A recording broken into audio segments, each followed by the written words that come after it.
അൻസ ടൗണിലൊരു പുതിയ ഡോക്ടർ വന്ന് പറഞ്ഞിട്ട് അയാൾ നോക്കാൻ 50 രൂപ ചാർജ്, സുഖമില്ലെങ്കിൽ ഇങ്ങോട്ട് 500 രൂപ പറഞ്ഞിട്ട് അവിടെ എഴുതി വെച്ചിട്ടുണ്ട്.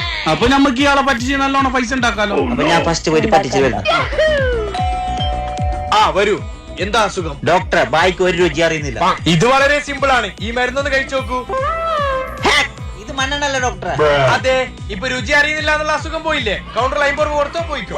ഇയാൾ ഇങ്ങനെ പൊട്ടാൻ ശരിയാവല്ല, നാളെ കാണിച്ചു കൊടുക്കാം. ദി നെക്സ്റ്റ് ഡേ ഡോക്ടറെ എന്റെ ഓർമ്മ ശക്തി പോയി, ഒന്നും ഓർമ്മ കിട്ടുന്നില്ല. അതിനുള്ള മരുന്ന് ഇവിടെ ഉണ്ട്. ദാ ഈ മരുന്നൊന്ന് കഴിച്ചു നോക്ക്. ഇത് ഇന്നലെ തന്ന മണ്ണെണ്ണല്ലേ? അത് ഓർമ്മയുണ്ടല്ലേ? അപ്പൊ നിങ്ങൾ ഓർമ്മ ശക്തി തിരിച്ചു കിട്ടി. കൗണ്ടറിൽ 50 രൂപ കൊടുത്തോ പോയിക്കോ. കൊള്ളപ്പം, ഇയാൾ ഭയങ്കര സാധനമല്ലോ. നാളെ വേറെ ഗൈഡ് എടുത്തു. ഡോക്ടർ എന്റെ കണ്ണിന്റെ കാഴ്ച നഷ്ടപ്പെട്ടു. സോറി, അതിനിടെ വരുന്നില്ല. ഇതാ നിങ്ങൾ 500. ഡോക്ടറെ ഇത് 500 അല്ല, 10 രൂപ. വാ, ഗംഭീരം. നിങ്ങളുടെ കാഴ്ച ശക്തി തിരിച്ചു കിട്ടിയിരിക്കുന്നു. കൗണ്ടറിൽ ഫീസ് അടിച്ചോ പോയിക്കോ.